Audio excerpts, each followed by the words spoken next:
Barton syrup. Barton syrup. These are good headphones.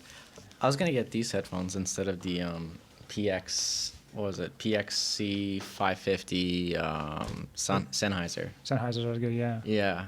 Right. It was between this and that one. Can you hear me well? Yeah, I could hear you well. I gotta do the thing many times. Why do you have to do it many times? I don't know. It's like easier to find it instead of Wine Spike. You have like a hell of a lot of a mess so there. You should just do that on set. Okay. Ah.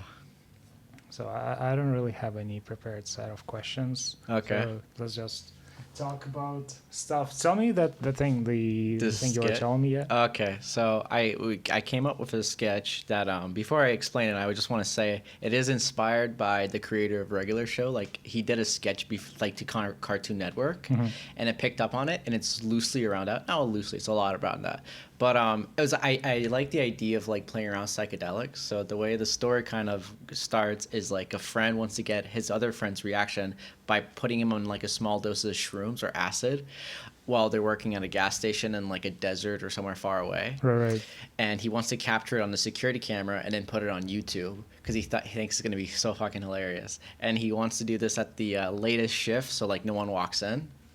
And, you know, his friend gets high and he's laughing and it's funny at first. And then like 2 or 3 minutes before the shop closes, a police officer comes into the corner store at the gas station and wants to buy something. And then his friend has to pretend that he's not like on substances while the cop's trying to buy something. And like there's a lot of fun like experimental stuff that he sees. Like there's this one instance where like he looks over to his coworker and it's like a cactus and the cactus is wearing his coworker's shirts and everything. And he's like freaking out. And there's another instance where he like closes his eyes and it opens it and he's like in the middle of a road and it's dark and there's a car that's about to come and hit him. Holy shit. And then he blinks and he's back in like the station. Yeah, there's like a lot of fun stuff. It hasn't been like fully sketched out yet, but it's definitely like an idea that has like a lot of fun things to play with it.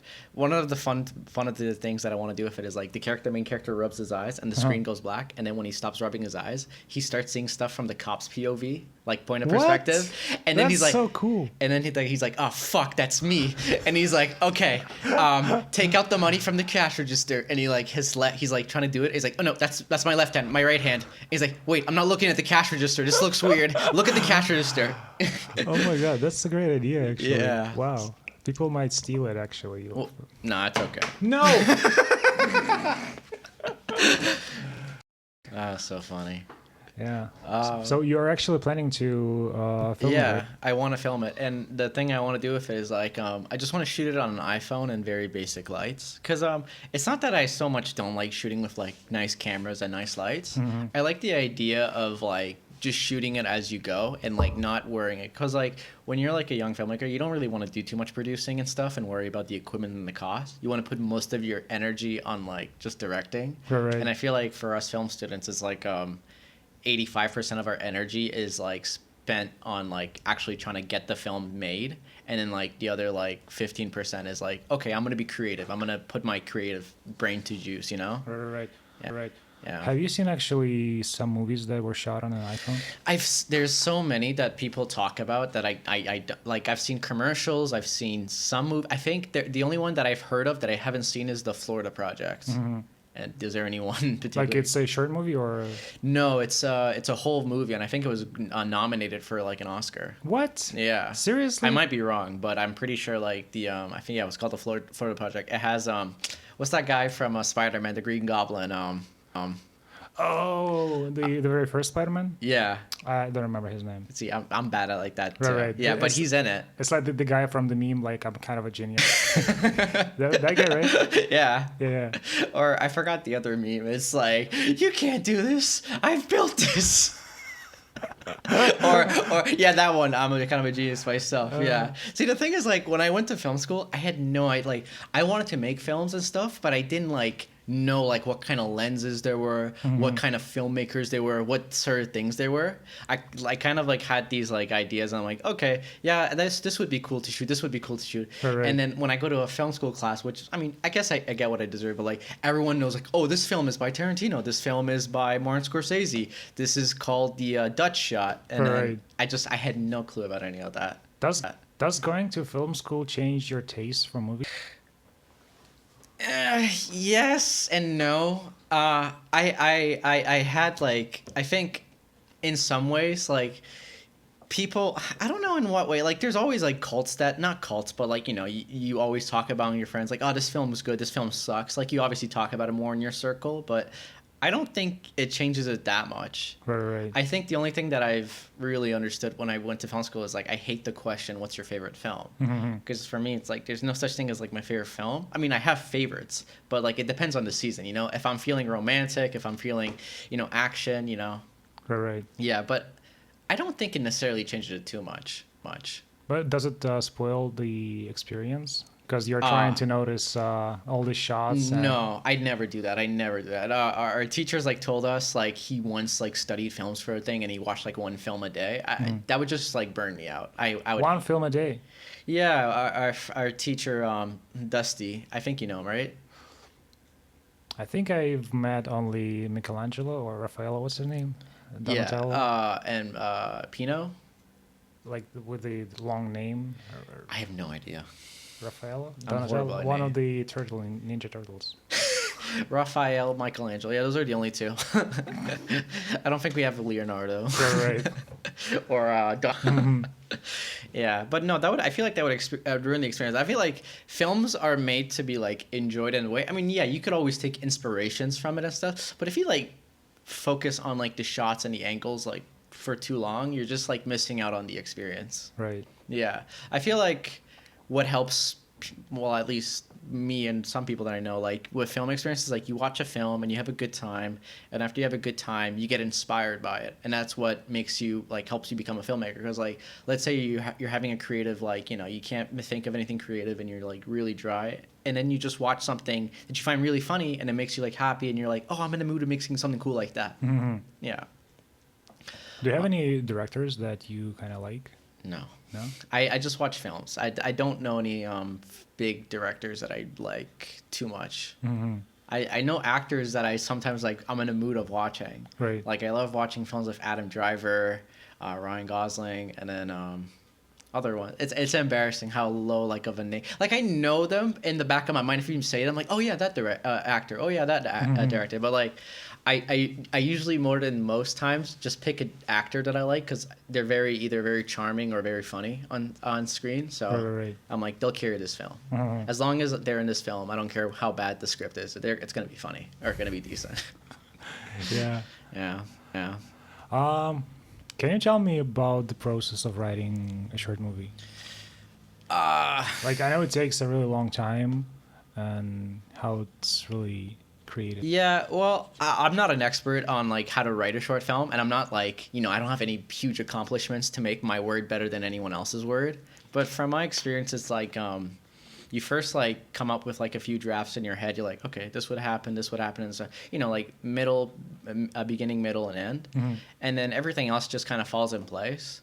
I feel like for my first short film that I try to do, I try to make it like very cinematic, very serious, and I try to be like, oh, I want it to be like the best in the world, or not the best in the world, but you know, I want to make sure it goes to festivals and competes, and those are always like admirable traits.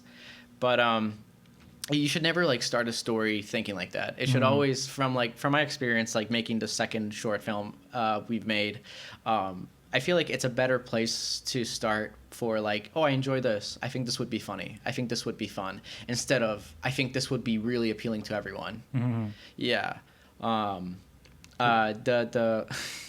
guys that I directed the second short that I did was, you know, the leaders, Jack and Ben. And their style of writing kind of like opened kind of my eyes a little bit to... you should kind of write from your experience, like what you've been through and what you've done. Right. Because, like, you know, there's a lot of students that like write about like love interest and like divorces or like stuff, and I've done it too. I'm guilty of it too. But I feel like you have such a more stronger background if you just write stories that are like about things that you went through. Like I got yelled at for one site when I did construction for one day for spelling coffee on on the stairs, and I pretended it wasn't me. And two of my coworkers were like, "Well, there was only two people that walked up the stairs. It was you." And I said, "Okay, it was me." And then the boss yelled at me. He's like, "Why the fuck didn't you tell me it was you?" And I said, "It was funny." He's like, and then he blew up. We were in the elevator, so I couldn't even leave. He's like, "You think it was funny?" Shit. And it was like, yeah. Oh my god. But like writing stories like that would be better because like you're in it, and then like I feel like it's also easier because you don't have to try too hard for it to be funny because like right. you've been through that situation and it is funny. Yeah. So yeah, but the hardest part about writing a story is just like the beginning part of it, just like something to that inspires you to like start writing it. Do you want it to be funny? Do you want it to be dramatic? I think once you get like the beginning and not even the middle, like the beginning and the little bit of the middle of it, I think the rest is like it kind of writes itself. Right. It's like yeah, that's how I would explain it. I've been asking the same question the other guys, and usually it takes around 7 months from their words, like 7 to a year. Oh my god, yeah. How come it's so long? I don't know if it is. I mean, I respect that. 7 to 8 months is like a little bit of a long time, but I feel like if you have an idea for a short, like the second one that we did was 3 months. It took, I think, 2 or 3 months, and then my first feature, or not, the first short that I did took 2 months, and the other one took 3 months. I don't know why it would take necessarily 7 to 8 months. Maybe preparations, equipments, and actors and stuff, which makes sense, but. For a short, I feel like you could do it with 3 months if you wanted to. Okay. With like minimal stress. Right. Yeah.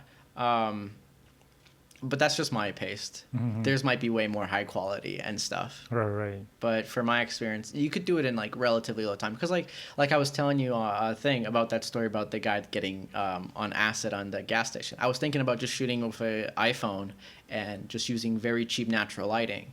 And then the only part that would take for me to really like develop would be the script and the cast and the location. Other than that, like everything else would be figured out. Yeah. I have a lot of I have like that strong belief where it's like I rather just shoot something and make it even if it's half-assed and like not as good and have something to show for it, and other than like having like something that it takes you like 2 years to make and stuff, and then you show for it because by that time the other person has like more experience, has more things to show for it, and like it's also a sense of relief because like my first short film, it had like a lot of issues, and it's still like being edited, and it's getting better now. But once you make a film and you go through all the stress, if you don't get it out edited and you don't see the footage, that relief from like the anxiety and stuff from the film never comes out of you. You never feel like renewed and stuff. Right. So like working on a film for 8 months would kind of like drain you out because like for like 5 times a day it would be on your head, it would be in your mind, you're like, okay, I still have to do this, okay, I still have to do this business. Yeah. Right. Yeah, but yeah, that's a good question to ask. Yeah, I never really asked people like how long does it take you to do a thing. I'm like, oh, it's done, okay, can I see it? Are you planning to write a feature movie in the future? Yeah, I want to, but like a lot of like I think it'd be easier to like help write a feature than write a feature if you get like a proper writer to do it. Because like it'd be I'd really want to do that, but ideally like there's like I can't write like an author or like describe stuff. Like I'll have stuff in my head, and then what I'll write down will be like, Timmy walked up the stairs and then fell down, and that hurt really bad. But like actual writers have like so much more like depth in their writing, so when the actors like read it, they're like immersed and they know like what to do and like how it feels. But yeah, that it would be cool to have like creative control and like write it. Yeah. I like reading scripts. It's like when you compare a script to an actual book, a script is much more action descriptive. Yeah. Like the last one I remember, it's like action. It's so much easier to imagine it in your head than if you're just reading the book. It's just much more complicated if it's a book. Yeah, a script is almost like a manual for like a person being like, I need you to do this. Right. So like, yeah, it's more descriptive.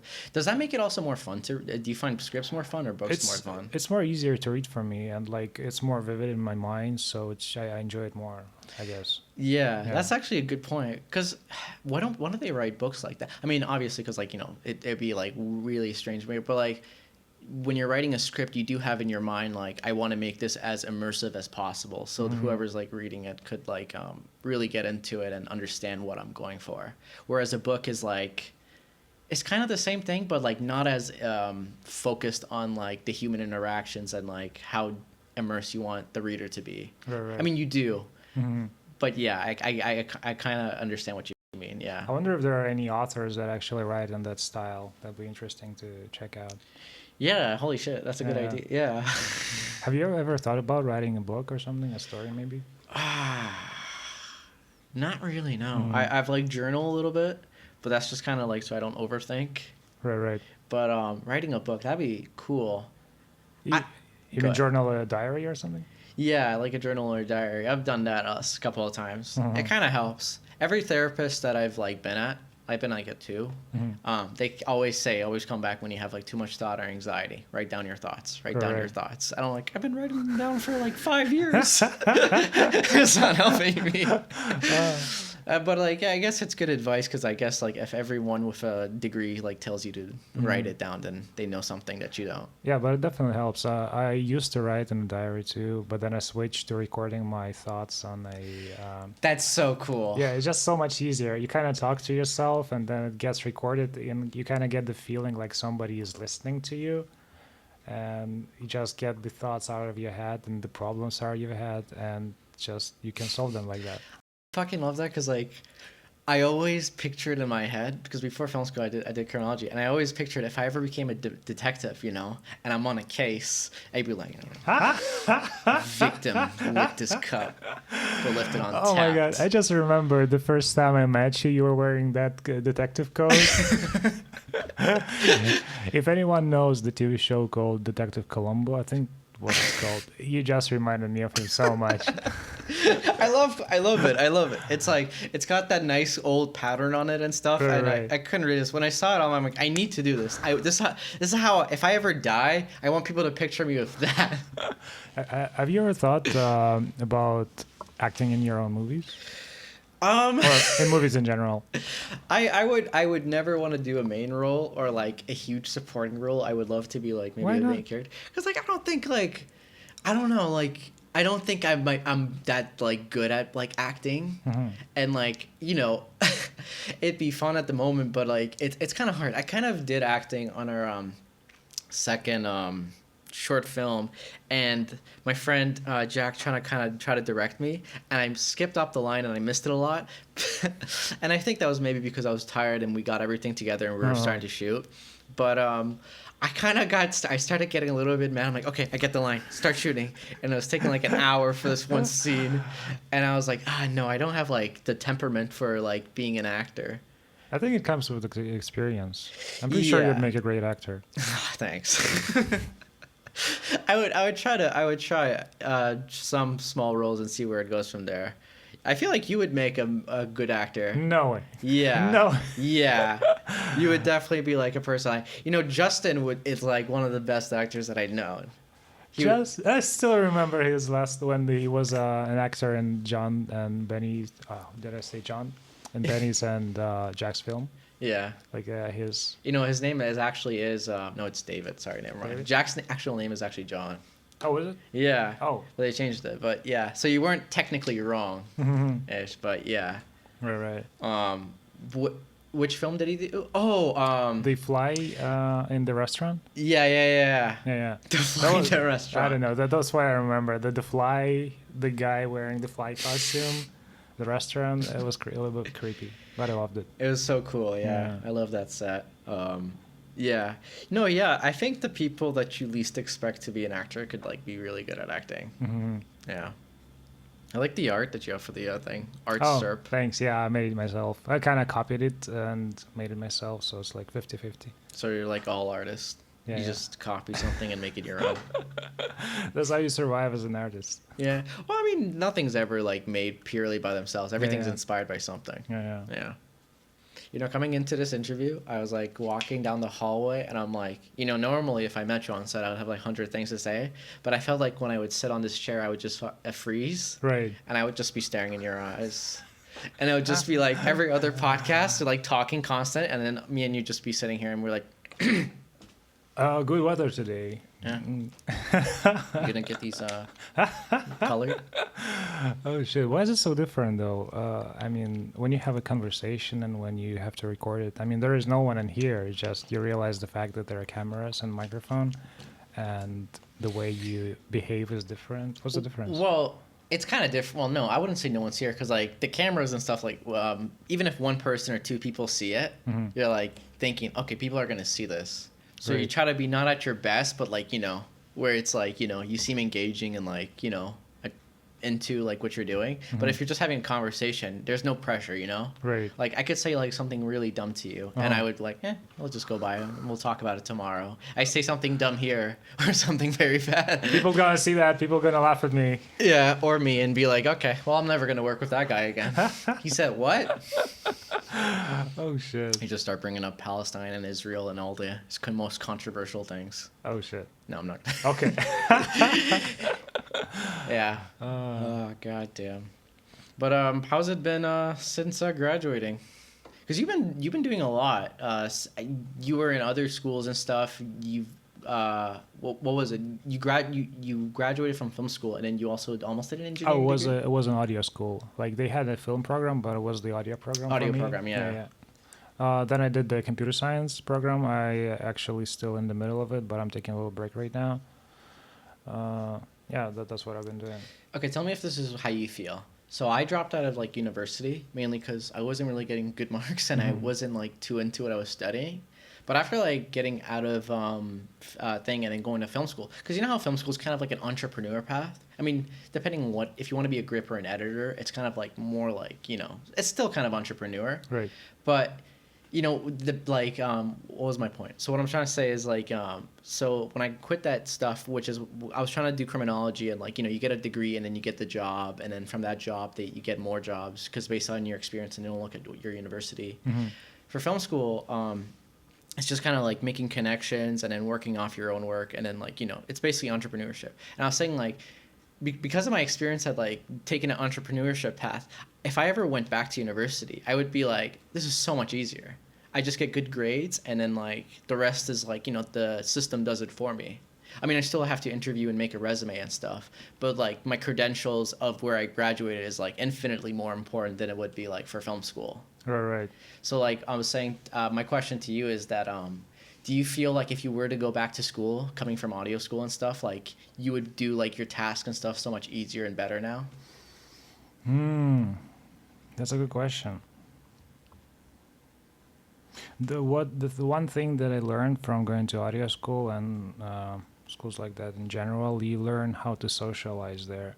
Like you realize that making connections in this industry is very important. So I would definitely make more connections and if I went back to school, and because that's a very important thing. But would it be easier? I don't know. Like I really get the idea, just get the good marks and the system will do it for you. That could be true. You're saying like it might be true, but it's probably like 50-50. Yeah. Yeah, I completely I agree with you with socializing. When I was in university, like no one socialized. I went to Scarborough UFT, and like I think like 50% or a big bulk of it is like international students, and international students are like only talking to their own international students that are from there, and it's like a chain block. And no one would socialize, and then people would show up to classrooms like pajamas and stuff. And I remember this one instant that me and my friend were walking to campus, and I saw like this person in pajamas and like a rope, and I pointed at him, and I was with my friend Vlad, and I said, "Who's that homeless person?" And which is very mean. I was joking. I dressed like that too. But shit. I said to my friend, "Who's that homeless person?" And Vlad said to me, "That's my professor." What? What? That was a professor? That was his professor. Holy shit. Yeah, and like apparently like in UFT, well Scarborough, like people show up in their pajamas and stuff and just sit in campuses, and once they're done, they just get out and stuff. But he was he having class? He was having class, yeah. That guy like no, I think class ended and he was walking to the parking lot, which is Right. fucking expensive. It's like $350 a month for like, or $250 for parking at that space. Uh-huh. But yeah, he was just walking there and I was just surprised, like what the hell? It's your Fuck. professor? Yeah, but like I didn't try to socialize at all. There's this one instant funny story where I had like an exam Uh-huh. at a university and I did not get any sleep because I was studying all night.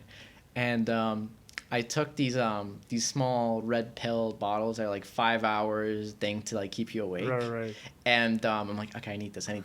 So I take 2 of them and I drink that. And it tastes weird. It's like batteries. It tastes like batteries, but with a lot of sugar. Okay. Have you ever like put batteries in your mouth when you were a kid? Yeah, it's like a bit sour. Sour, right? Yeah. And it's like a little bit electric. Yeah. So I take it and I take 2 of them in the bathroom and I go do the test. No effect. I do the test. I like almost sleep. And as soon as I finish the test and I start walking home, it fucking hits me. And I'm shaking and I'm having like almost diarrhea, emancipation. Like Oh, it was Jesus Christ. it was awful. Wow, I took 2 tablets too. Yeah. I thought it would help me, but I don't know why. Like everyone I talked to is like, no, it kicks in after a half an hour. Mm-hmm. But for me, it kicked in right after like an hour and 20 minutes after I was finished doing the test. Right. So then I was like stuck at home and I just wanted to go to sleep, but I couldn't because I was shaking all day. Could it be the stress? It could have been the stress. Yeah, like the positive effect of the pill. I have no idea. Shit, that sucks though. Yeah. Yeah. Yeah, that the university experience was like a scarring and fun experience. Mm-hmm. There would be I would have 3 roommates and I would never really socialize. Oh, with you live in a dorm? I did. Sweet. No, dorms, not dorms. It was kind of a dorm, not really. We lived under this Greek guy's house Uh-huh. that was next to the university because I applied for a dorm room a little bit late Uh-huh. and they were all full. So I had to like find a place, and I found a place under his basement, and I had 3 other roommates. One of them had like a girlfriend that he always had, Mhm. and then the other guy was just kind of like his own thing, quiet and stuff. And the guy with the girlfriend would always smoke and stuff inside the dorm room, which I didn't really mind. But I remember there was one instance where when I was in the basement, I was sleeping, and I had to wake up early for class the other day. I heard like singing outside my window because like when you're in the basement you have this small window, Mhm. it's like showing off the grass and stuff, and I texted my friend, I'm like, that sounds like him, and I texted him like, are you fucking singing at like 4 a.m.? He's like, yeah, it's my birthday, do you want to come? And then I'm like, no, and then I hear his girlfriend, Daniel, you should come outside. What the hell? And I'm trying to fucking sleep. 4 fucking a.m. Come on. Yeah, Oh my but God. he was drunk as hell, and yeah, it was a fun experience. Mhm. I feel like back in that day, everything like looked different and tasted different. Mhm.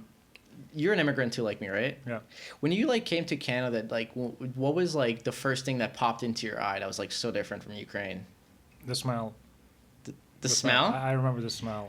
Oh my Yeah. god! I remember like I don't know if it's a smell, but the first like taking in the air. Mhm. Yeah, for me it was all the cars. The cars. Yeah. Yeah, for me it was the smell of detergent. I moved to Mississauga, the first place in Canada, and apparently lots of people were doing laundry, and I smelled this detergent, and now that smell is connected with Canada with me. I don't know. Like every time I smell detergent, it's like I kind of go back in time. That's so cool. Yeah.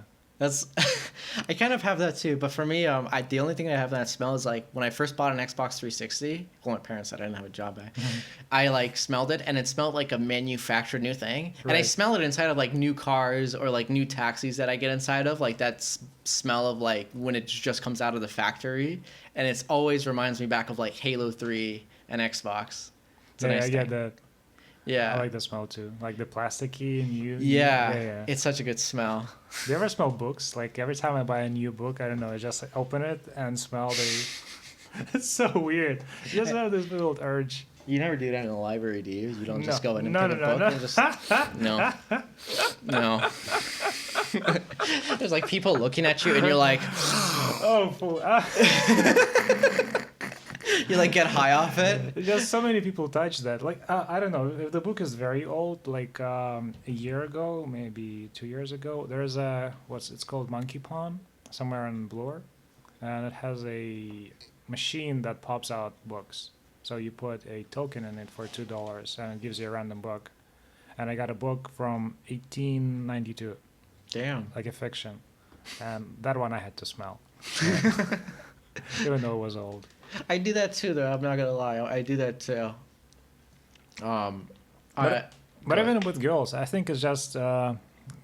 I have more.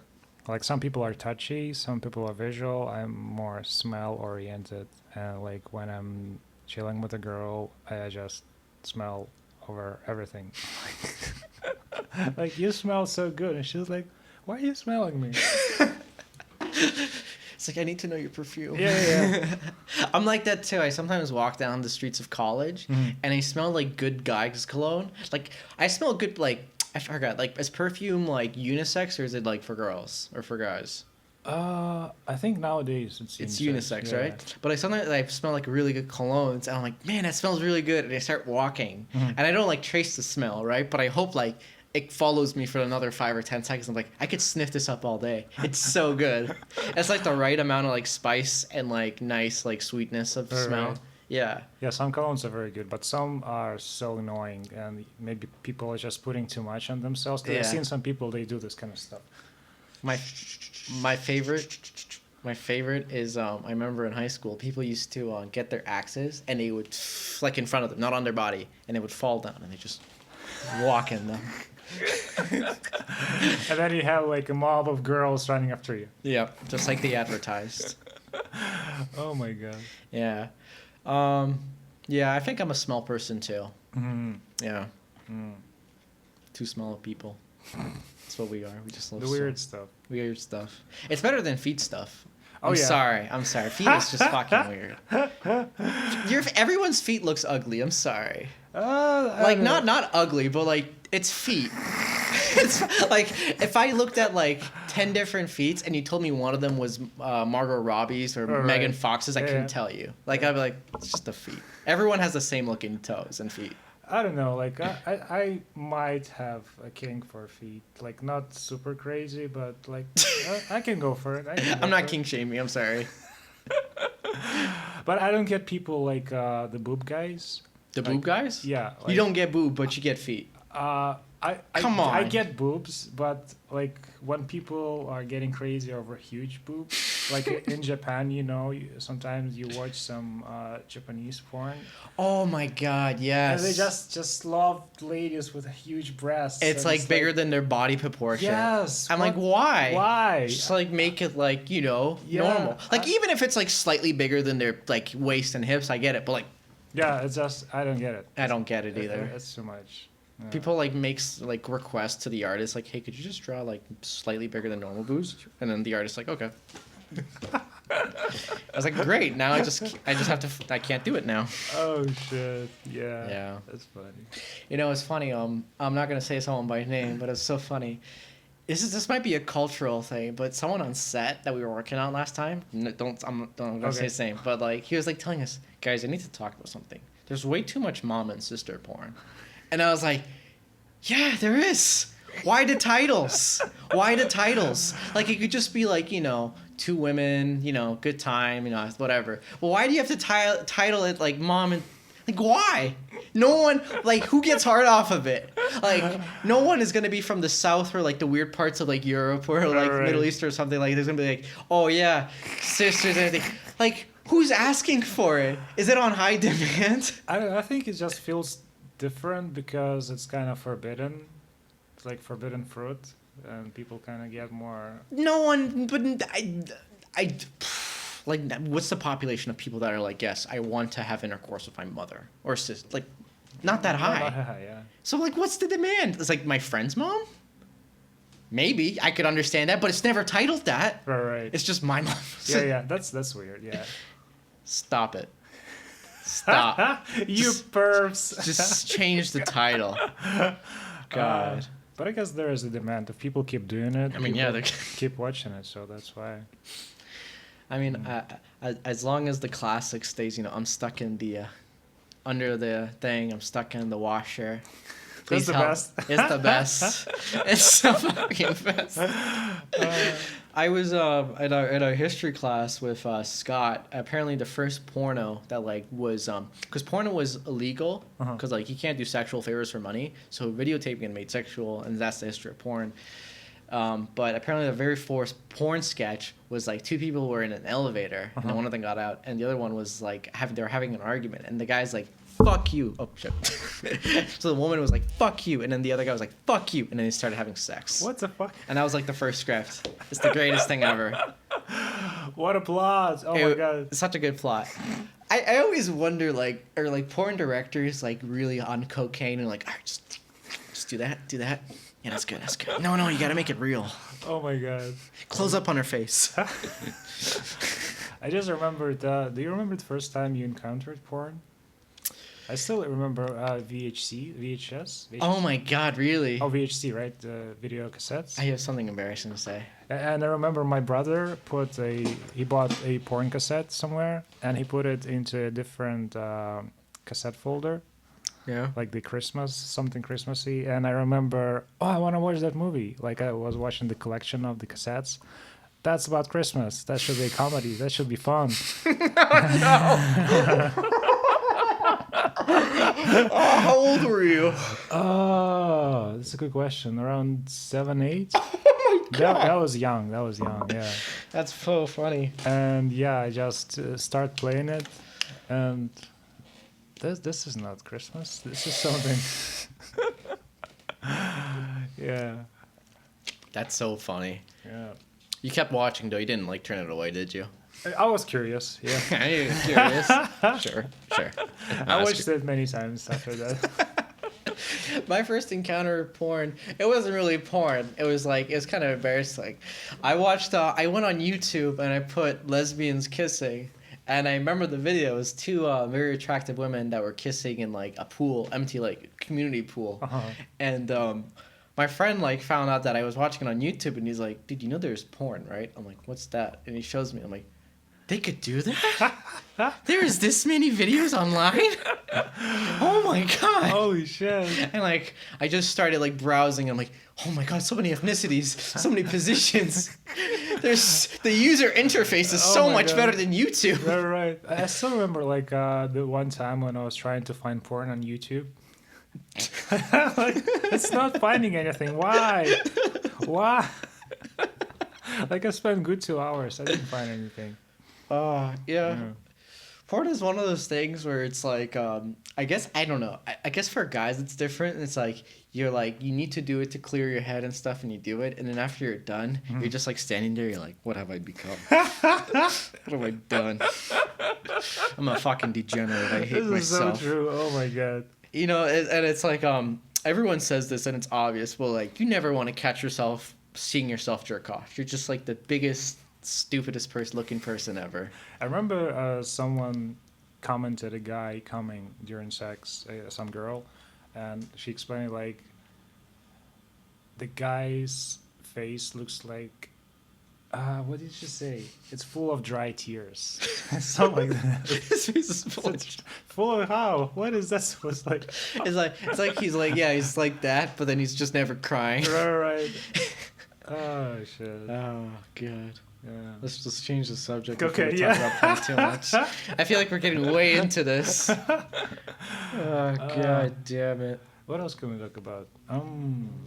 Oh, you're moving to New York soon. Yeah, that's the plan. Yeah. So, what are you planning to do there? Live in a big city, walk around, feel like those hipster intellectuals, filmmakers.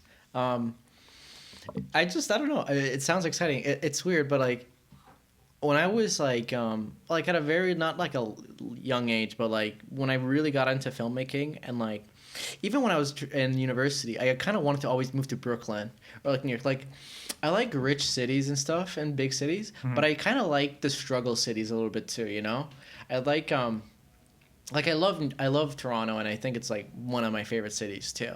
It has its problems and stuff, but the streets that I live in, like College and like Queen and stuff, It's like those places that I like really like, where it's like I don't really like too much high skyscrapers. I feel like skyscrapers for me are like kind of dehumanizing. It's like it makes me feel a little bit alienated, Right. and like a tourist a lot of times. But like places where like it's like fifth floor or sixth floor like buildings and stuff with like shops and like restaurants like on downstairs of it, it kind of feels cool. It's like I could do stuff more. There's more things to do. Right. I It's see like more you're people. more connected with the society. Yeah, where like if I walk in Dundas or like main downtown, I feel like I'm just a stupid kid with a bunch of Wall Street people walking around and like people in business suits and people that are doing stuff, and I'm just like, what am I doing? Right. But yeah.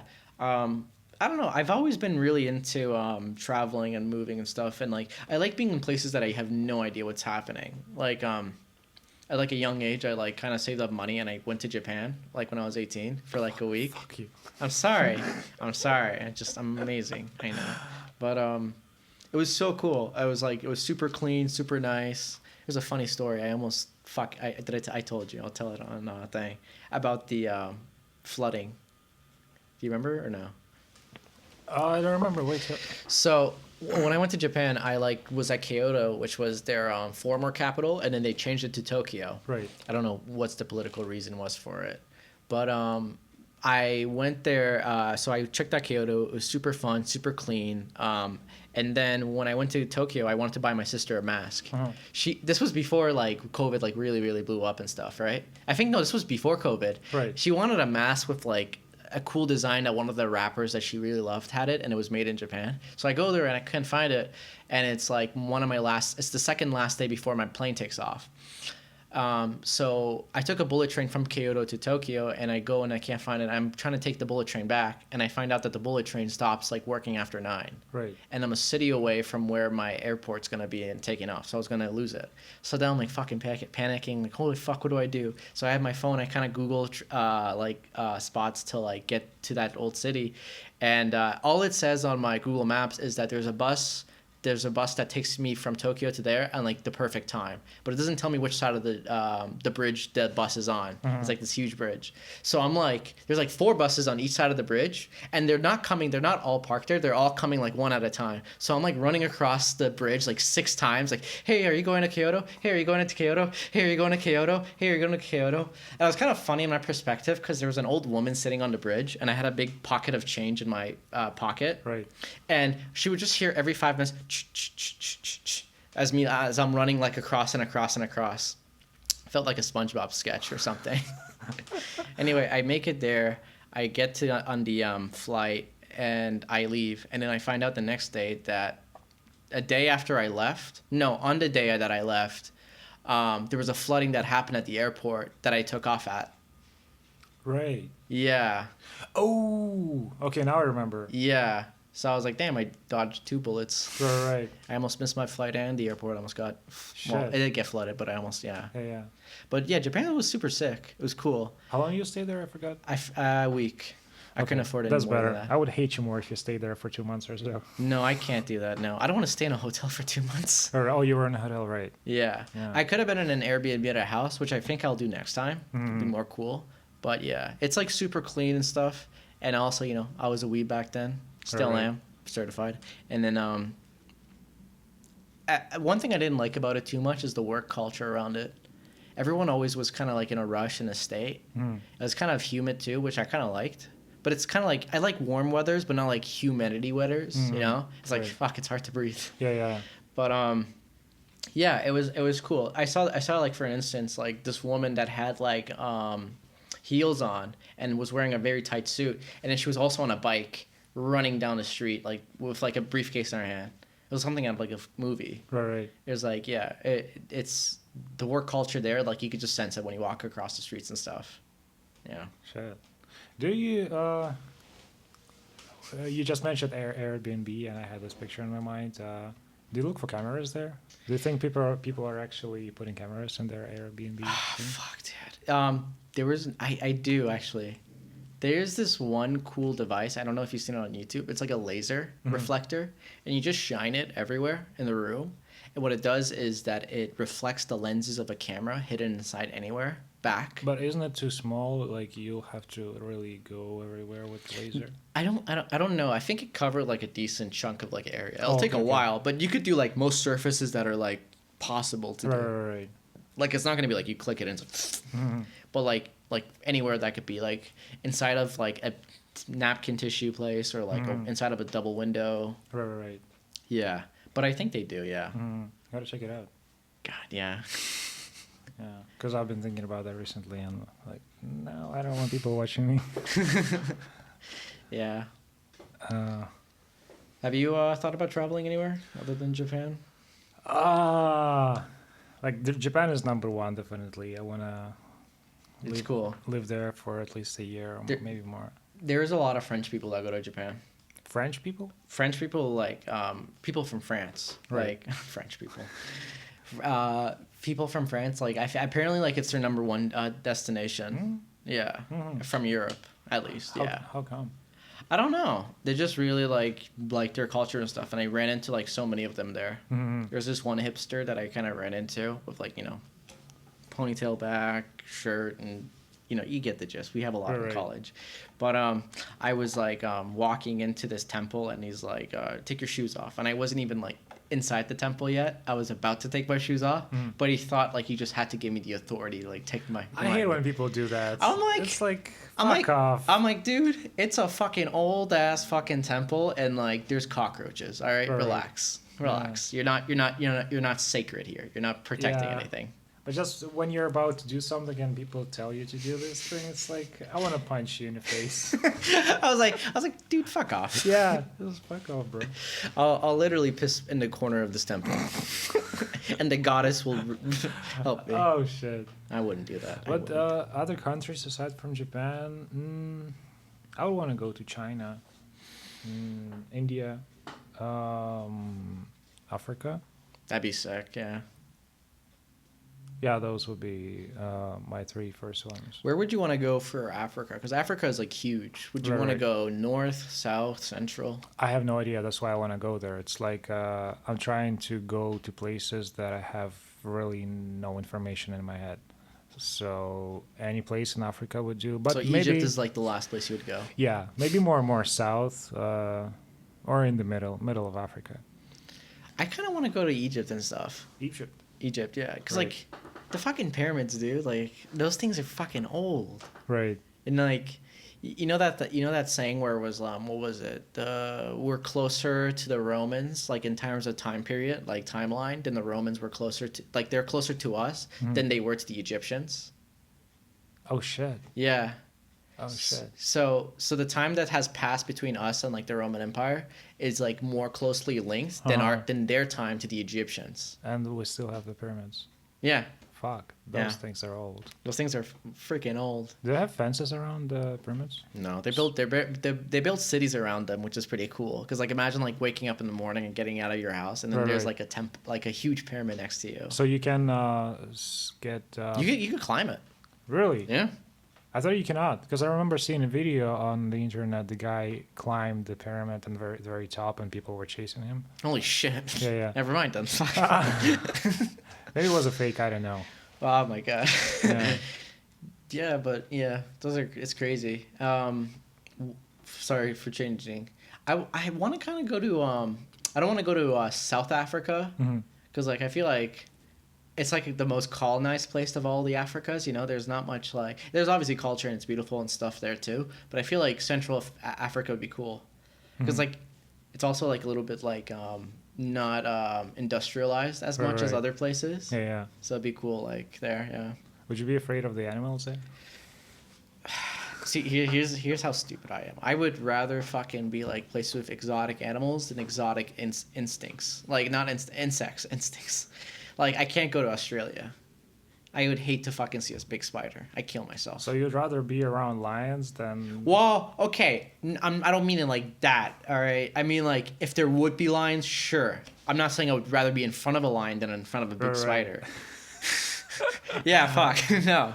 I mean, like, I'd rather be... I mean, yeah, if I'm, like, in a safe city and, like, they tell me, okay, just stay off this road, this is where the lions are, I'd rather be there than Right. just, like, sleeping in Australia and there's a fucking spider-eating Yeah, bird fuck that. above my I head. don't know. I'm like, no, fuck no. Yeah, insects are creepy. Insects are fucking creepy. So you're not going to Australia? Fuck no. anytime soon? Fuck no. No. Never. Fuck Australia. I'm sorry. No.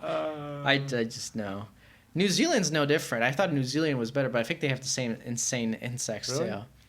Maybe a little bit less. New Zealand's kind of more Mediterranean and like cooler and it's like Hawaii almost. I Right. get the vibes because they got like what are those cool birds? Not emus. It's like the that thing is like it's not a bird, but it's also not a penguin. It's just like a depressed bird. It has feathers. Depressed birds? What the fuck? I just pretend. I mean, like, if you can't be a penguin and you can't fly, like, what's the point of being a bird? You can't even run fast. The only reason this bird, I forgot the name of the bird, but the only reason this bird hasn't been fucking extinct is because, like, there's no predatory, like, stuff in New Zealand that could hunt it and make it go extinct. Right. Yeah, this bird is so useless. I forgot the name of it. It's in one of the movies. I forgot the name of it. Fuck. Or animations. Anyway. Oh, kiwi? Yeah, kiwi. Kiwi. Yeah. They're cute though. They're cute, but what the fuck did they do? They can't climb trees. They can't run fast. They can't swim. Yeah. Oh, God. God just did not like them in the evolution points. Could be. Yeah. What was I gonna say?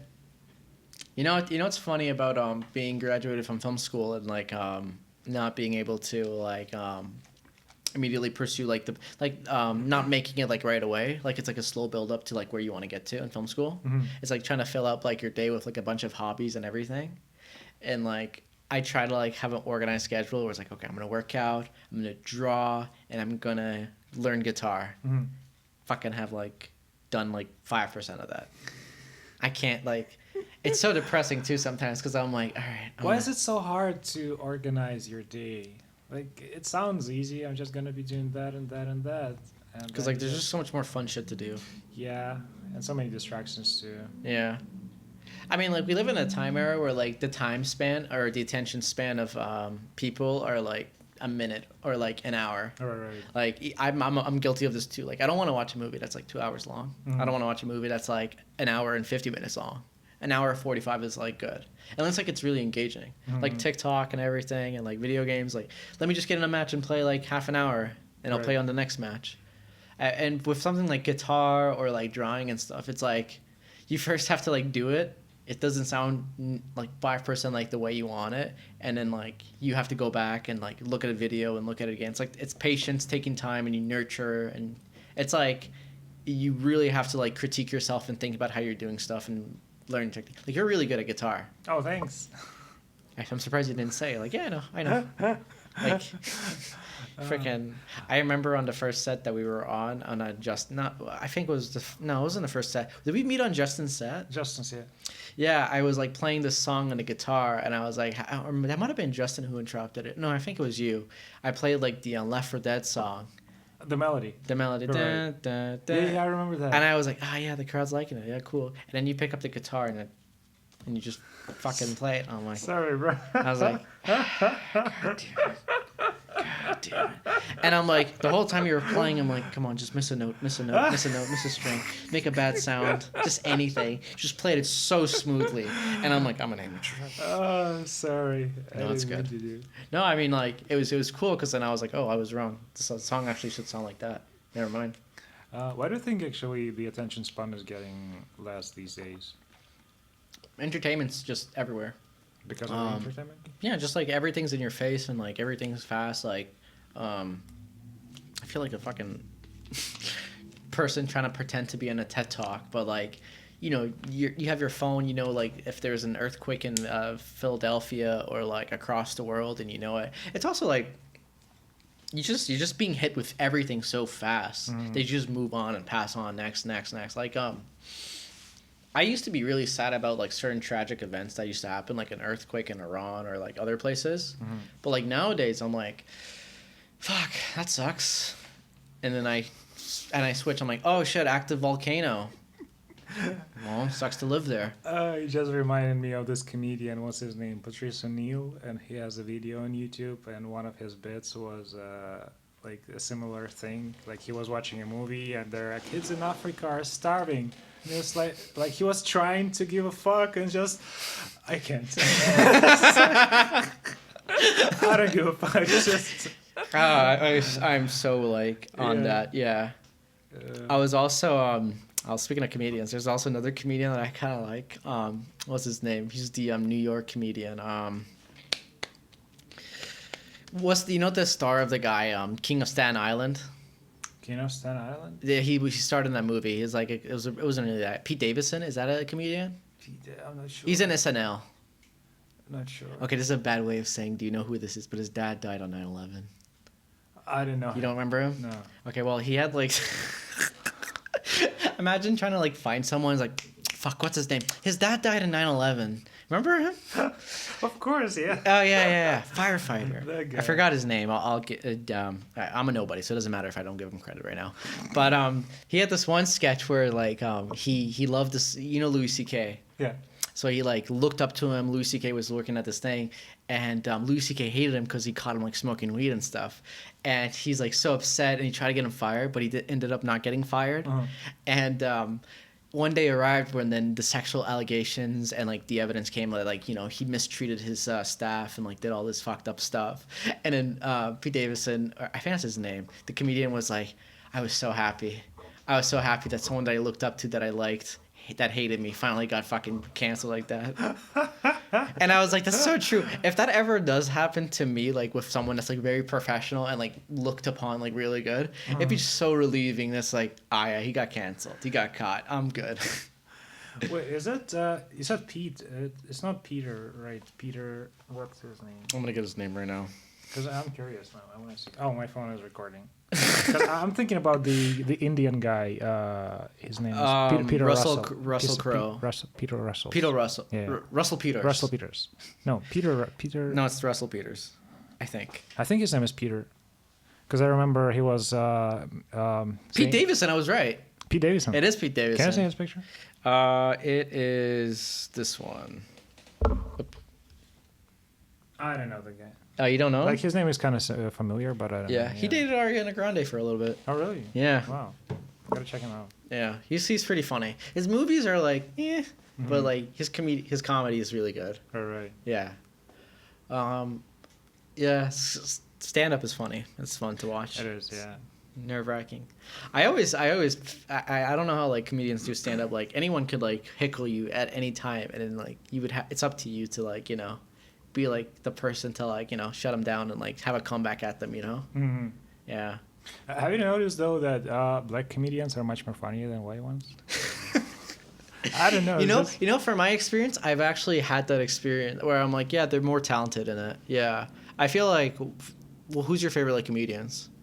I'll say for mine like Kevin Hart and Definitely. what's his name? Dave Chappelle. Dave Chappelle, Like I don't know anyone that's like comes close to them as being funny and hilarious. There was a time where it's what's his name? George there was this comedian that he was kind of funny, but he was more like an activist than being funny. Mm-hmm. He was like liberal comedian, but like an actual liberal, not like a liberal where it's like, oh, I'm a liberal, but like, you're a conservative. Mm-hmm. Right. He was like a person that like was against like censorship and against war and stuff. I forgot his name. George, he worked on HBO. He passed away, sadly. Oh. But yeah, like there was that guy. I gotta get his name. Whatever. Also Trevor Noah. Oh, I think he's okay. He's amazing. Fuck off. I love that guy. I like Jon Stewart more. I don't know Jon Stewart. Jon Stewart's the guy that was the original runner of The Daily Show. No. Do you watch Trevor Noah's like show on YouTube? No. Like I watched a few. I didn't like them. Yeah, I didn't like his show. No. But like Jon Stewart was like the other guy. I guess he's pretty good for just comedy sake, but I don't know. Yeah. I like my it's funny. My dad the only comedy sketch that he's ever laughed so hard and he cried was from a Louis C.K. sketch. Mm-hmm. And he laughed so hard and his stomach hurt that we had to pull over and he had tears in his eyes. And it was a pretty simple sketch too. It was about like running. It's like Louis C.K. when he had no money and then he called the bank and then the bank like called him and stuff. And he's like, what do you want? I have no money. He's like, no, sir, you have negative money. He's like, so I don't have money. No, I was like, no, sir, you have negative money. He's like, what the fuck does that even mean? I remember that bit. That was funny. Yeah. He's like, so I have to give you $5 to have nothing, to have zero. Yeah. Oh shit.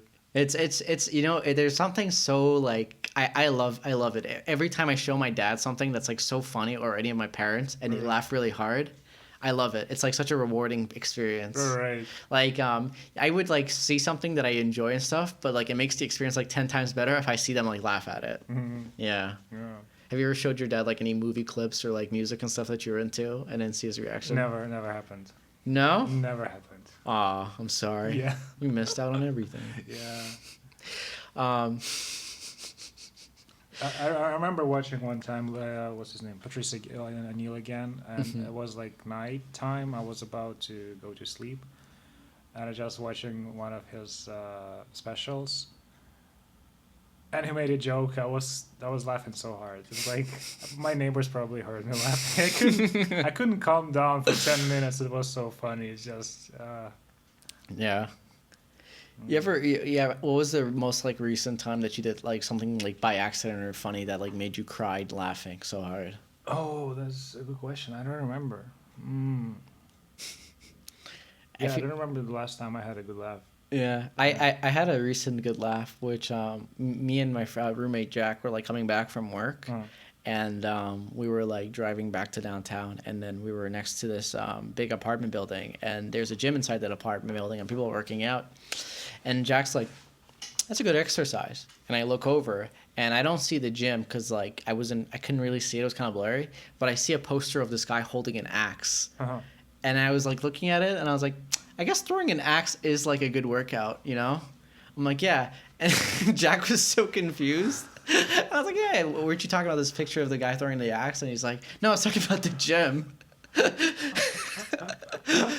I was so confused. Right. We also done like other funny things.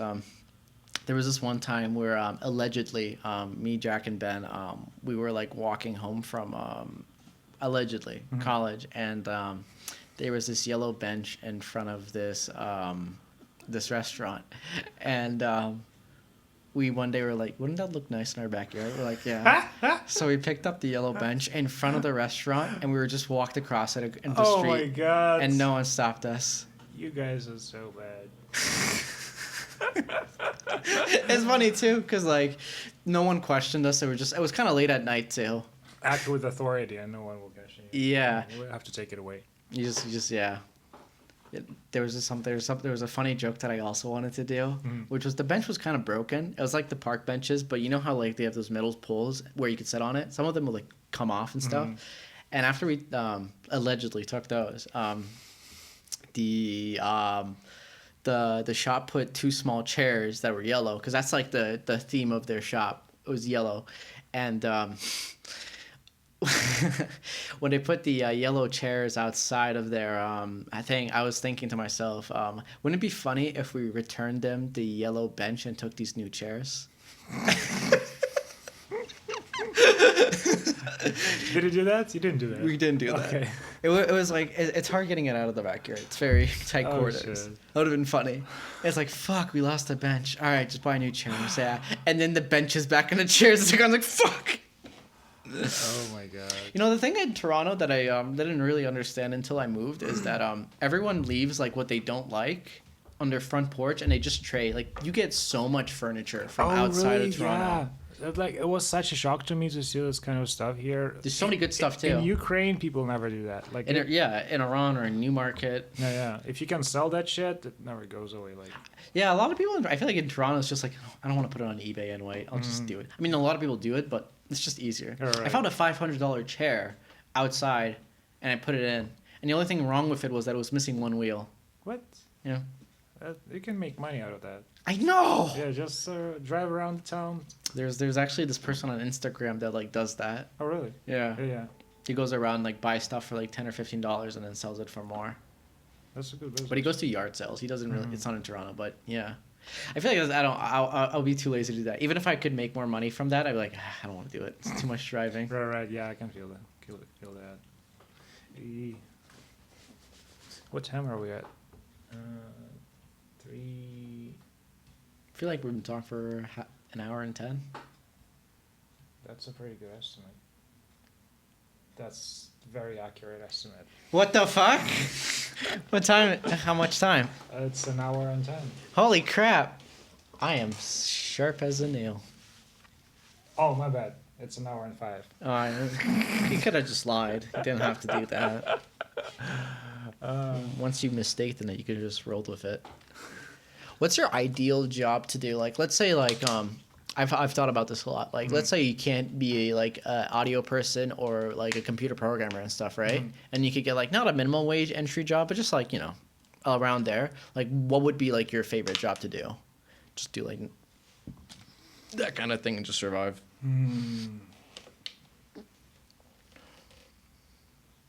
So if I could get into this industry on a minimum wage, Yeah, just not audio, nothing with audio and stuff. Just Okay. like any job that's like entry level. I would love working with animals. Yeah. Like, I wouldn't give a fuck about the money if I could work with animals. Like, that would be so much fun. Damn. Why don't you just do that when just go train to be a vet? I went on a date with someone that worked at a vet, and it was fun. But she was like doing also surgeries on like smaller animals. Right. It was disturbing, but it was like, yeah, she really liked it. Yeah. But I don't know. I don't feel like I want to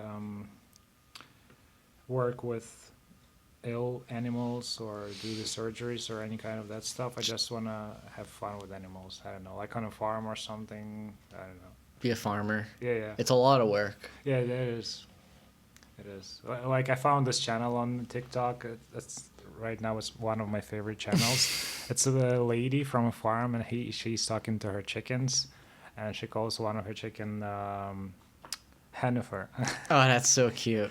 And she calls her, "You ratchet ass bitch. Give me those eggs." It's so funny. I don't know.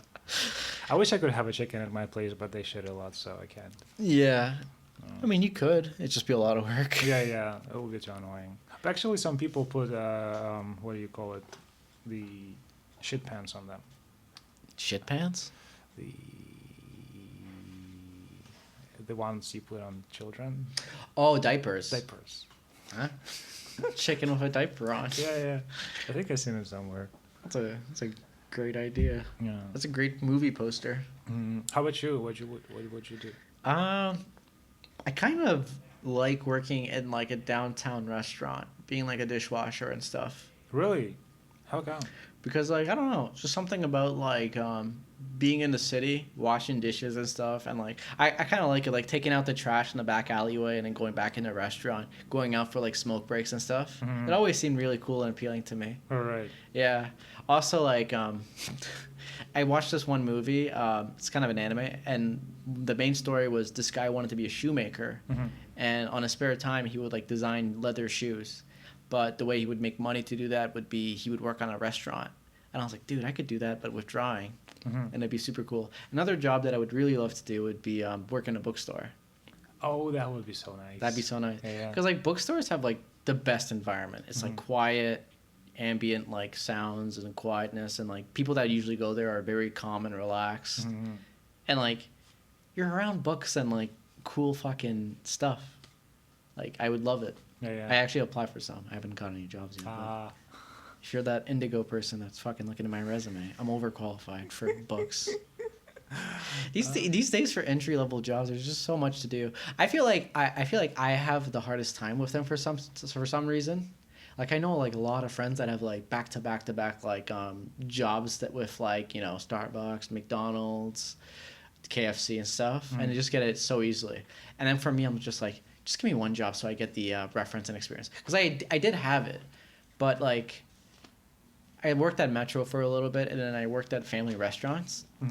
But like other than that, I've never had good luck with like a thing. All right. There was one time I almost got a job at Shoppers Drug Mart, but I talked to the manager, and he's like, "Yeah, you're hired. Just bring your resume tomorrow." And I just slept in, and I forgot to bring in my resume. Oh, how could you? I don't know. I didn't live with myself. Like I was in ruins. They pay you so much for minimum wage these days. Was that? Minimum wage is like pays you so much these days. How much? Like $15 an hour. That's like right. like you could make how much? Like $2,000 a month, I think, with that much. Yeah. And like if you could find like a nice place by yourself, like 1,800, You live actually no, that's not that expensive. But like anything like $14 or $15, you could get like a nice apartment by yourself and work there, and then save up as you gradually go. If you live with another person and like you guys are dating and stuff, and you live in an apartment with them, Yeah. your savings are like so high. All right. Yeah. I think I was looking at something where like in the States, like two couples together could make like like in McDonald's, like if you work like $15 minimum wage, you could make 80 grand with two people living together in a year. Wow, that's not bad. Yeah. Yeah. Is that two couples or just one couple? Like no, two people living together. I think one person makes 40 grand a year. Right. Yeah. Yeah. But that's like a lot of money. Mm-hmm. I kind of like, yeah, it's like, it's also enough money to like do your own projects and stuff for like short films and stuff. Because you could ideally like, I feel like you could shoot like the nicest stuff with like 10 or 15 grand budget. Mm-hmm. There was like a couple of Netflix shows that I watched. Have you seen the film Shithouse? The name is very familiar. It's on Netflix. It's kind of good. I think you'd like it. Right. But it's like this feature film that was shot with like 10 or 15 grand. Mm-hmm. And it's like 2 hours long, and it takes place around Los Angeles. Wait, 10 or 15 grand for a feature? Yeah, and it's on Netflix. What? Yeah, and it looks really good. And it's Shithouse. yeah, Shithouse. I gotta check it out. Yeah, it was really cool. But yeah, I was like, damn, you can actually do it. Mm-hmm. Yeah. How much do you spend on a short movie, regularly, on average? Typically like 3,000, Mm-hmm. 3,000 or 5,000. Yeah. But the thing is like, if you had the equipment, it would probably be like 1,000. Mm-hmm. Or do you still get to use the school's equipment after you graduate? no. Ah, that sucks. You don't even actually get to use the school's equipment during when you're doing it. The only thing you get to use while you're in school is like not the Alexa, imagine, the like the small cameras, like the Sony cameras, Right. and then maybe some of the C stands and stuff. Me and my friend Harry, we were doing a internship, and we were trying to shoot a commercial for Yorkville, and they like greenlit our commercial, and they said make an equipment list. Right. And me and my friend Harry were like, okay, well, we're greenlit. I guess we could use whatever we want. So we like put down everything the school had, like a sky panel, Right. like C stands, this camera, this dolly, and like the person like that was looking at the list got so mad that we put so much on it, and he thought we were so self-righteous that he's like, fuck you guys, you're getting nothing. There was like, there's no compromise. You're getting Oh my nothing. god, that's what you get for being greedy. I didn't know. I thought like, okay, we could have talk about it. It's like, okay, you could have this, but you can't have this. But like, apparently, like, no one has ever like made that much things. And our our idea was actually to shoot the commercial, and then while we have the equipment for the commercial will take like a day to shoot, and then we would shoot our short film with the equipment with that because we get it for the weekend. Right. So we could save money on equipment. But like overall, the cost for a short film shouldn't be that much. If you have a really good producer or you know how to like bargain really well, location could be anything from like $300 to $500, but it could also be like $2,000. Right. Yeah. So many things to think about.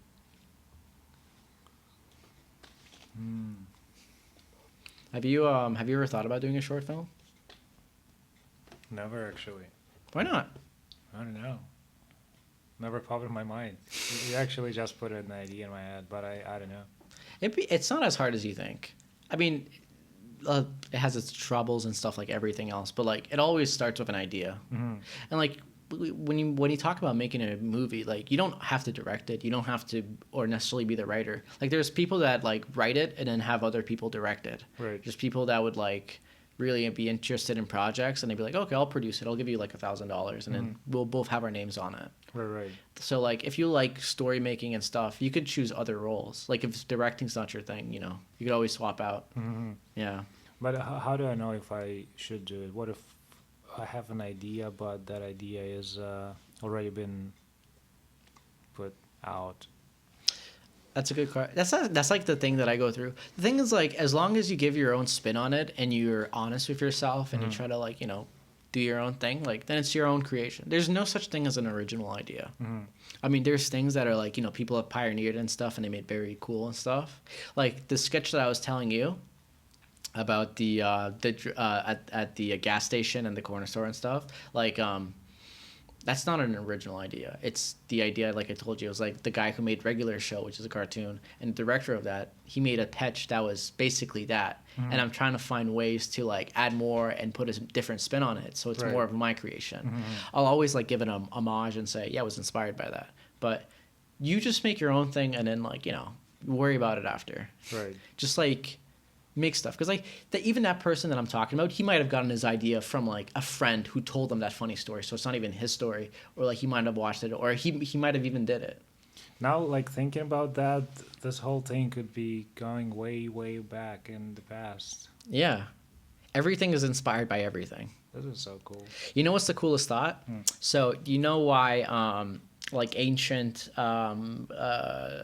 like stone writings and architecture is all different from across the world? Because the way that civilizations weren't globalized and they weren't communicating. Right. So example, like the Romans like had these cool stuff, and then the Greeks had like these cool statues and stuff, right? Actually, the Greeks and Romans were kind of close. So it's just another, like the Chinese and the Romans, right? You know how their handwriting and stuff is so different and their drawing? It's because they never interacted with each other. So they never got inspired by their work. They got inspired by their surroundings. Oh, I see. So like that's why it looks so different in writing. Damn. So like, you know, same thing with the Persians or Russians or like you know, the African tribes and stuff. The reason why their art and stuff is so distinct from each other is because they never really looked at each other's arts as like ways of reference and stuff. They have no idea it existed. They just did what was around their I thing. never thought about that way. Yeah. That is so cool. And that's why it's hard to do original work nowadays, because everyone's seen everyone else's work, and it's like a combination of everything. It's why I was I kind of had this thought when I first saw Native American artwork, which is super cool. It's like the way their artwork is like animals, and then inside the animals' stomach and bodies, there's like these cool patterns, and like it's kind of very like there's a lot of shapes and like souls in them and stuff. And I was like, I've never seen anything like this. Like I've seen like, you know, other cultures and other things, but this one's very cool and unique and stuff. Same thing with like Japanese art and stuff. Right. Yeah. So that's what I mean when I say there's no original like So the internet kind of kills the art of the world. No, I feel like the internet made everything more competitive and also shared more. Like I don't think I would be the same person if it wasn't for the internet, you know? Like you watch lectures from a person across the world that could give you really good life advice, or you read a book that was written across the world but translated to you. It's a good thing. The thing is like it's always better when people are like mingling and stuff and like are getting connected, because then you understand their point of view. Like I would never want to live in a country where it's like nationalism is like just up that high, because then you would have a hard time putting yourself in other people's shoes, and you would think like, you know, my country's the best and stuff. I used to have that mindset a little bit, but the more I meet people, the more I do like, you know, see their cultures and I see the way they work. I'm like, you know, everyone has their own story and everyone's different.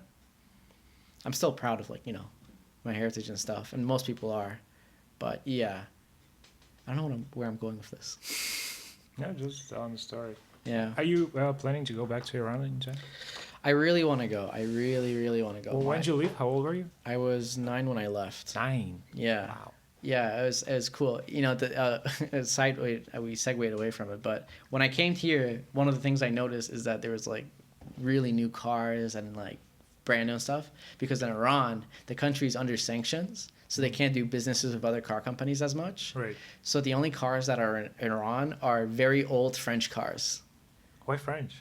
Because that's the one that they manufacture there. They're called Peugeots. Right. Oh, I know Peugeots. Peugeots, yeah. The little tiny. The little tiny cars, yeah. line. That's all we have in Iran. And then there's a car called Pride. Uh-huh. It's what we call Pride, but the car is garbage. You have a better chance of dying by the safety features of the car than an accident. I'm not lying.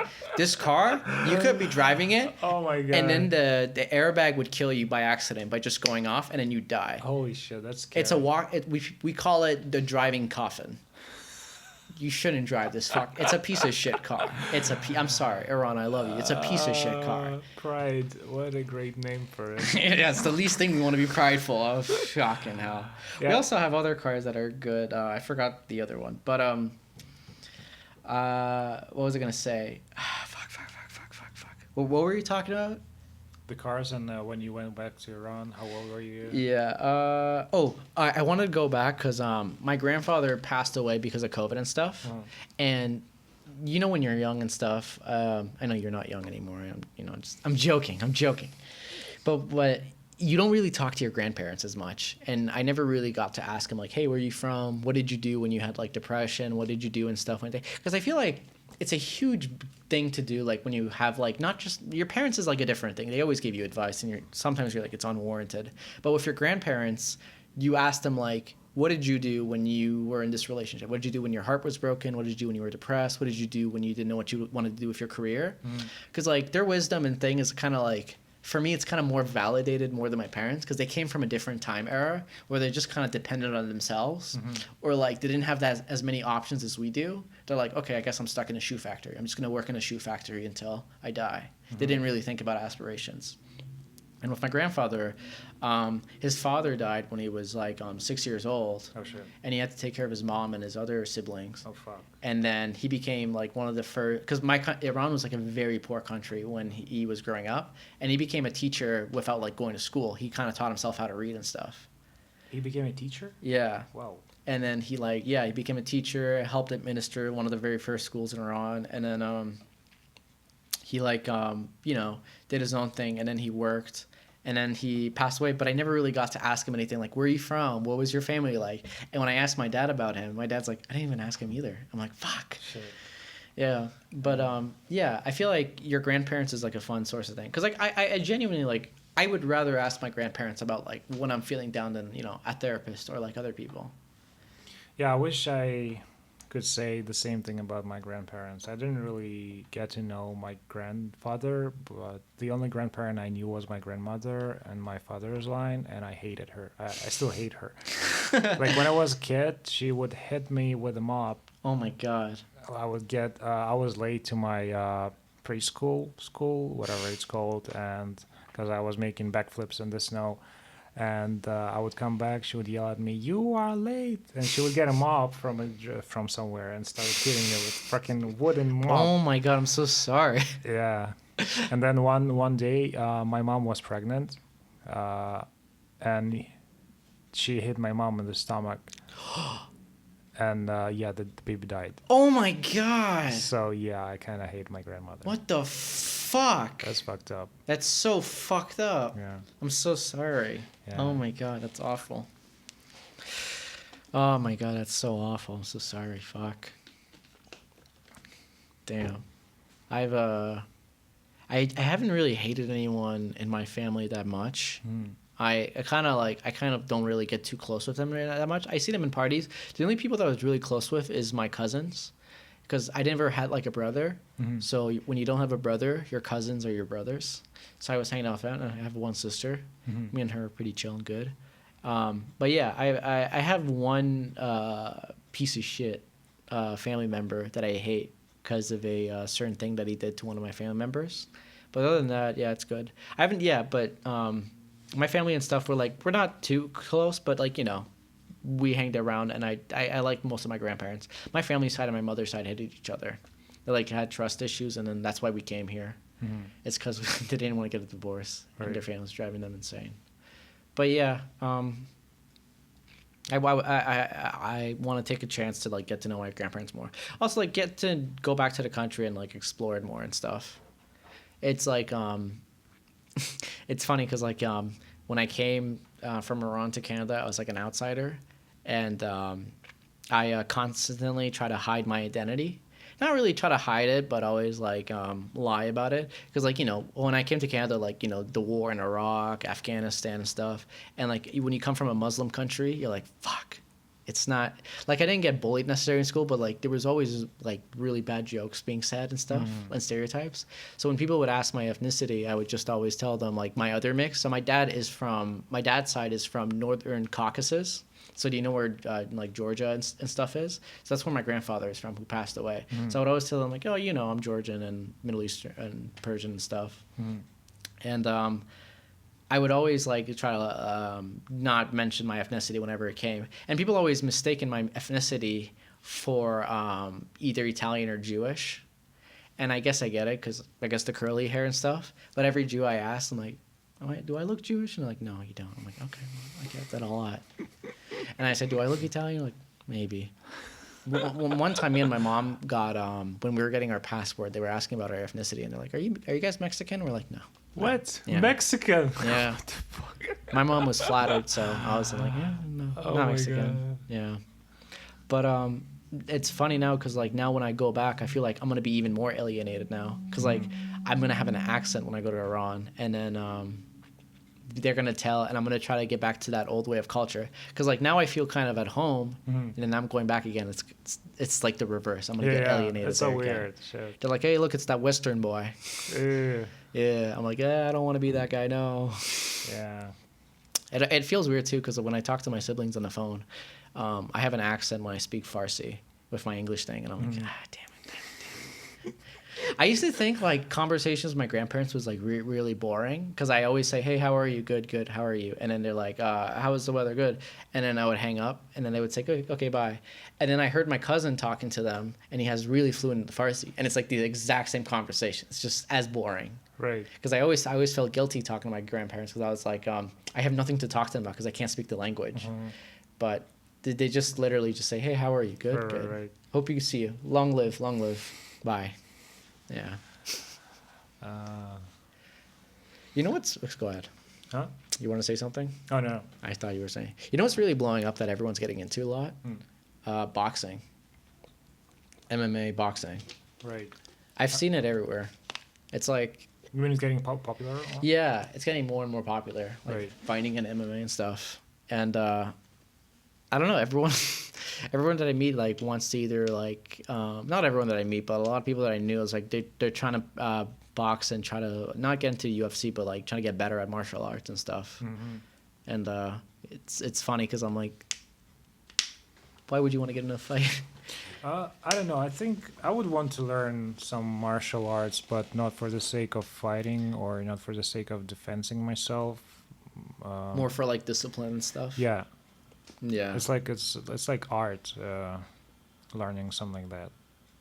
Would you want to learn something?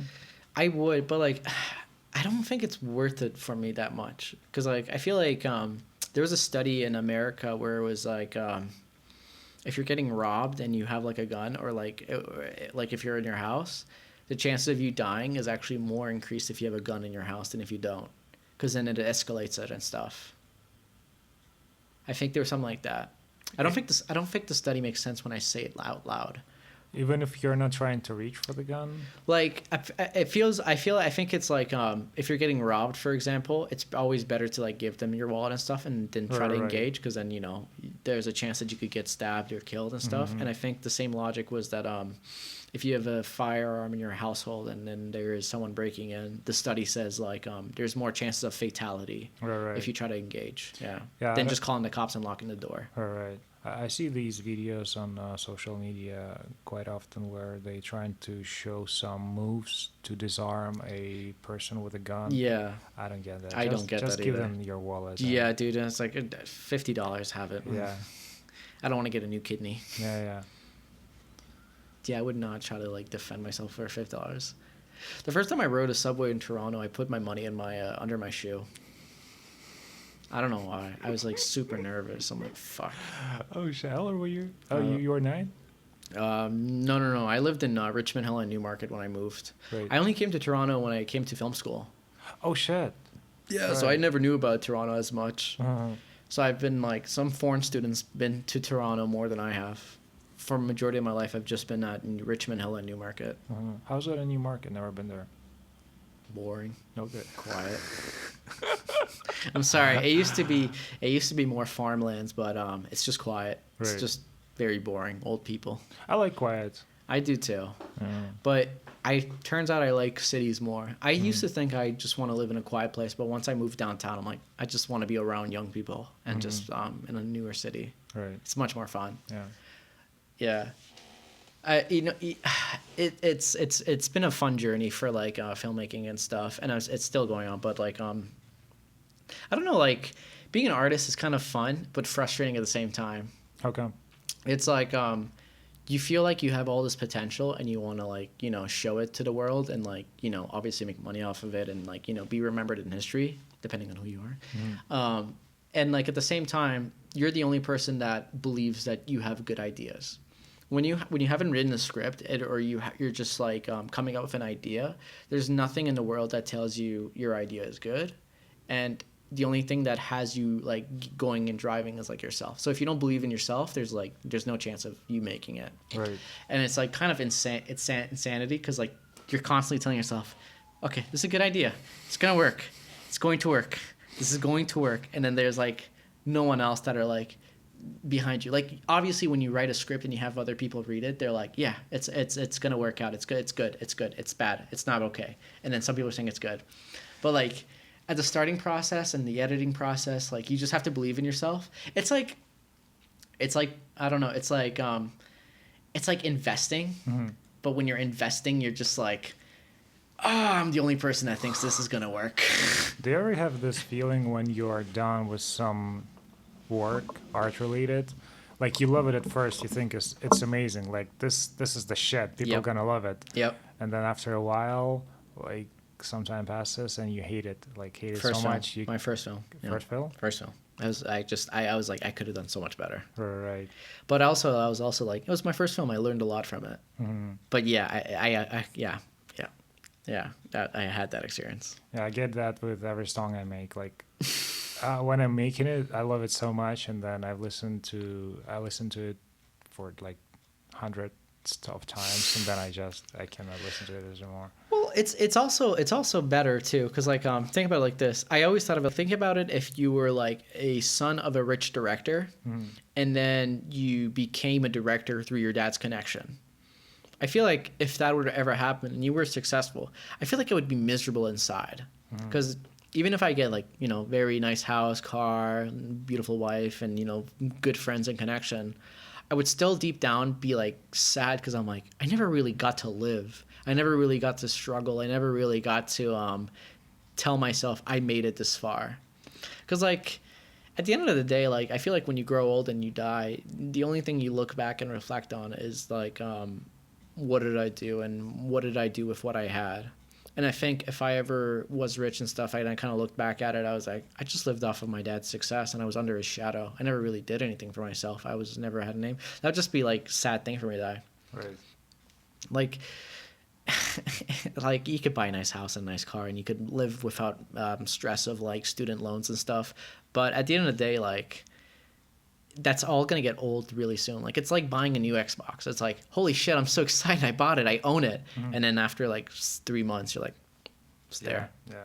And I feel like that's the same with a house. That's the same with a car. It's the same with a lot of money in your account. Yeah, you get used to new things. You get used to it, yeah. But like your accomplishments and your success, like those are memories that are always going to live in your head and stuff.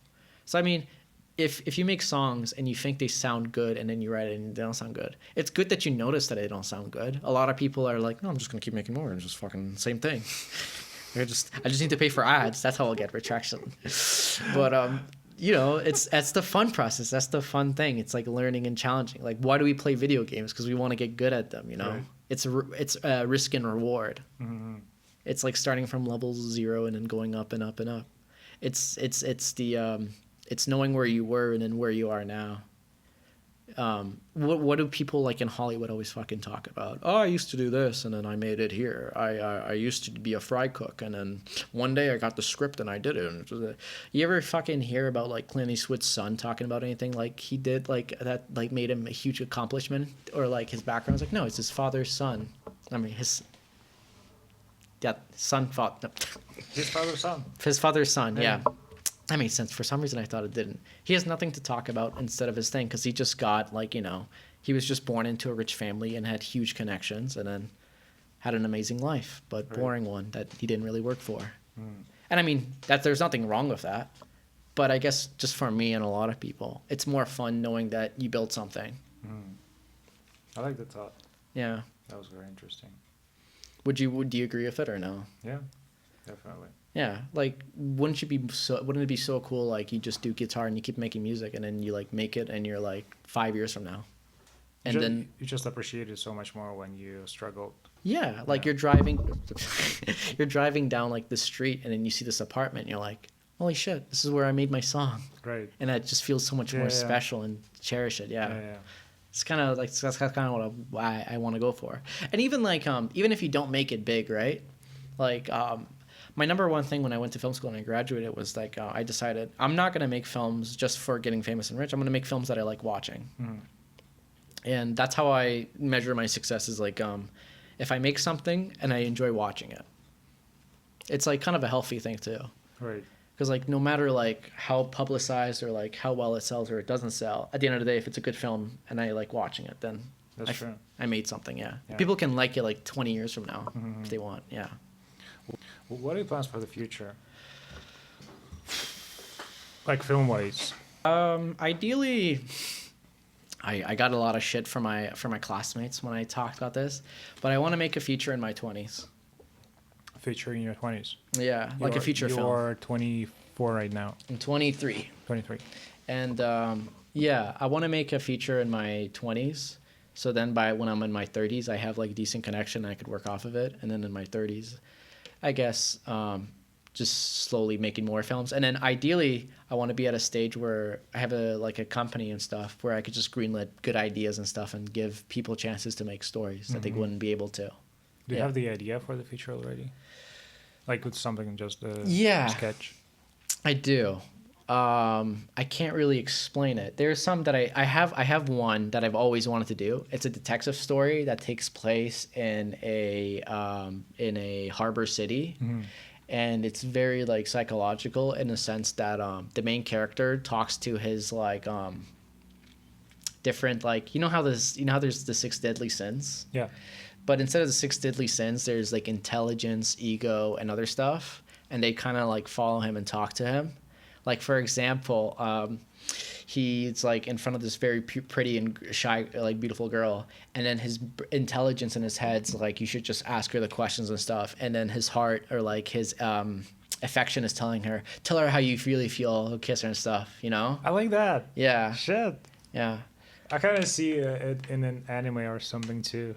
Yeah, and I want and like their faces are kind of distorted and they look like affection or envy and stuff. Right. Like a person, like he has like a part where when he's getting into a fight, he has like this personality. It's not a personality. It's like a floating like spirit almost, where it's like dexterity, like how much damage you could take. Right. And the way the dexterity looks is like muscles like being twisted and stuff, like this shape of body that has like just muscle and everything, and it's like.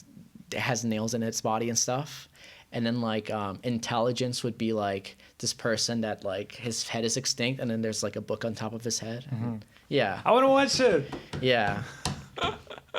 It's like there's like cool ideas, and then also like there's also other cool stuff that I want to pay homage to. Like one of my favorite movies and shows is Evangelion. It's like an anime show with like suits, and I thought like I really liked it because it was like pretty much all about like the psychological like warfare in kids' heads, where it's like I have to be inside this suit and I have to do like things that kids normally wouldn't do, and how it fucks with their brain and stuff. Like instead of being shown affection and like love for some of these kids, they're just like in these huge robots and they're fighting, and how it affects them, and how they have to be older and mature much younger than they're much faster than most people are. So like when they're 13, one of these kids has to be like a leader that has to pretend like he's a 20-year-old working with other 13-year-olds. Right. And then he like has to look strong in front of his friends and team, but like every time like he goes into a shower or he's by himself, he has like mental breakdowns and starts crying. Fuck. Yeah. I want to watch it. Yeah. Thanks. You're very supportive. But yeah, there's like there's so many fun things you could do when you have like connections and money and stuff. And yeah, there is that greedy side of me that's like I really want to be famous. I really want my ideas to go. I really want to inspire people. Right. Because like I got inspired by like other videos and other people and stuff. Like one of the things, 90% of my ideas that I get it from music, which is weird for music. Film. What? Okay, so hear me out. So when I listen to music, they have like certain rhythms and tones, right? Right. And when music has like a certain thing, I kind of play them. Like you know music videos or trailers for video games where there's music and stuff, and it has it. Do you remember the one for Assassin's Creed? Kinda. It's for Revelation. Right. There's like I think it's by a guy called Woodkid, and the song is called Iron. And the music kind of like tells the story. There's no line of dialogue, but like the beginning of the song is like one way. Do you remember it? Yeah, I know. I'm getting the idea of why you are getting inspired by music. Yeah, but music is like it sets like the tone of the movie and like what it's going to be. And when I listen to music, I just come up with like the storyline and the picture of it. So at the beginning of the music, it's like, it starts up, and then it gets. Does it have to be orchestral music or? No, just any music. Right. As long as it like fits it. Like after the podcast, I'll put on a music and I'll explain it to you how it works. It's pretty cool because like I wouldn't have the idea for the music, and then while I'm listening to music, so here's the thing: I never listen to the lyrics of the music. I never listen to what they sing. I just listen to like the vibe of it, Right. and I get ideas. And when I listen to music, I get so excited about it that I walk around listening to the music and I get my ideas from it. Shit, that's so cool. There's one idea that I had for I'll tell you one of them. So I had this one idea for a TV show that I want to do. It's called Spider Gwen, right? And the music in it is like very upbeat and stuff. So it starts with like the Green Goblin like throwing shit at the thing, and Spider Gwen's like going to like stop him and the Green Goblin and like a couple robbers. Right. And like she's trying to stop them. She's preventing her bombs from hitting the city. And then the Green Goblin like hits her once, and then she lands in some guy's apartment's backyard and breaks like the backyard like stuff. And then like she's kind of injured, and she gets up. It's like, okay, I'll fix this later. I'll come back. And then the song kind of gets slow and like cool. So there's like a slow motion of her like simultaneously like picking up some kids, breaking a car door and like covering them and then stopping them. And then she looks at the time and realizes, oh, her dad's coming from dinner. Because in the story, Spider Gwen, her dad's a police officer and she hates the Spider-Man. So as soon as she finishes doing the crime, she's like rushing home to get there on time. Right. While her dad's like driving to home to get to dinner, but she has all these scratches and bruises. Right. And while she's going home, she's also in a band called the Mary Jane with MJ. Right. But Peter's dead in that universe, and they're shit. playing their guitar. Yeah. Okay. She went past them and stuff, and she makes it to her house with like, and she puts on like a couple of what do you call it? Like the cream. Oh, I get it. Yeah, and then it goes to dinner and makes it on time. But it all works in like a thing in the music. It makes more sense when I play the music and I tell you what happens at what sequence. But that's like one way like I get my ideas. That's like, crazy, man. Yeah, I love it. it's cool. Yeah, there's like there's a lot of soundtracks, and I think a lot of the music that I get from is like video game sounds or like editors, like professional editors that help make trailers, because I feel like they have the same mindset where like they see, well, theirs is kind of different. They kind of the thing is already made, and then they choose the music to go with it.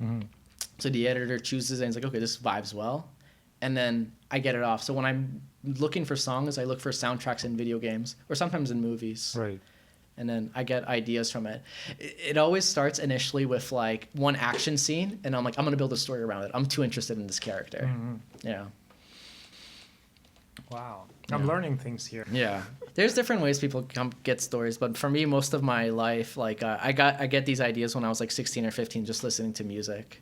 Like I had this one idea where it's kind of like in a cyberpunk world, and like this person discovers like this slimy thing that sits on their shoulder, and when they sit on it, you can go super fast. Right. And time kind of freezes, and kind of does robbery and other things. And then, I like stories about villains more than about heroes. I don't know why. And it's like cool because like I think villains are more fun because like you kind of empathize with villains a little bit more than heroes. Like I would steal money sometimes if I was rich and I had power. I would do, but the thing is like not just steal money, but like you need to make mistakes to be a good person. Right. You need to like go through shit and like eat crap and then like not that superheroes don't do that, but like you like do stuff and then you feel bad for it after time. Like I remember when I was in high school, I tried to impress my friends, and I was taking food under this hospital from this convenience store in Buenos, and I thought I was very clever, and the woman didn't notice me, right? My friend's like, oh, go get another one, go get another one. And I kept stealing from her, and she didn't really do anything about it. And I come to find out that like she knew I was stealing from her, and she was like, smiling and laughing at me. But I was a kid, so she kind of forgave me. Right. So then I was like, oh, she showed me like mercy and compassion. And then I was like, I'm not gonna steal from the store again.